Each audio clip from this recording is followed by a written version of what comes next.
Unless you're an entrepreneur or you have some family connections, sooner or later, no matter what field or industry you intend to work in, you will need to apply for jobs and go through the recruitment process. And this can be a fairly daunting prospect. So what is the graduate recruitment process all about? We have told you that employability is all about developing the skills and attributes that make you an effective employee. Of course, the only way you can ever really demonstrate that effectiveness is through being employed.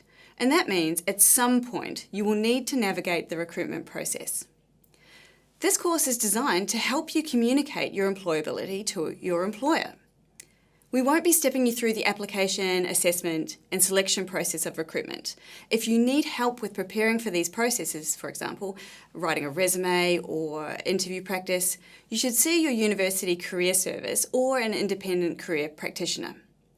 However, it is important to understand what the different elements of the recruitment process are so that you can clearly and articulately communicate your strengths.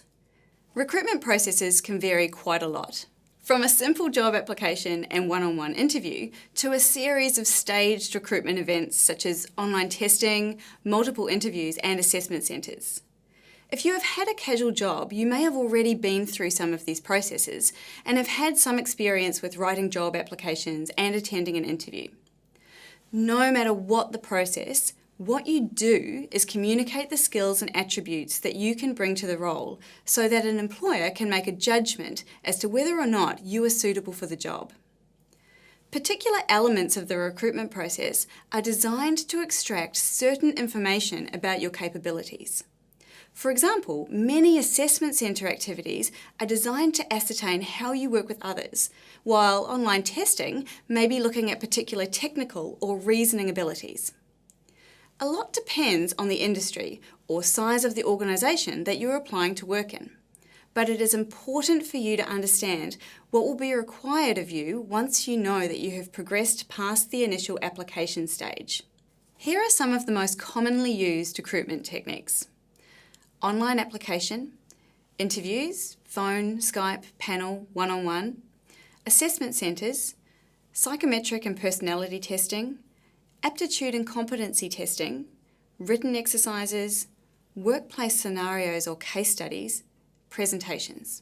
So you can now see how recruitment processes can vary greatly, but no matter what, the aim is still for the employer to determine whether or not you are the best candidate for the job.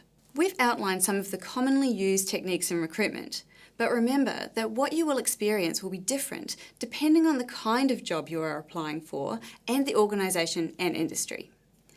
Unless you're building your own empire straight out of university, there's no escaping it. The recruitment process is a fact of life. But having a general idea of the techniques you might encounter is a good place to start your preparation for success in this process. Don't forget, the important thing is that you know how to communicate your employability, and we're going to tell you more about how to do that. In particular, how to articulate your strengths in application documentation and interviews.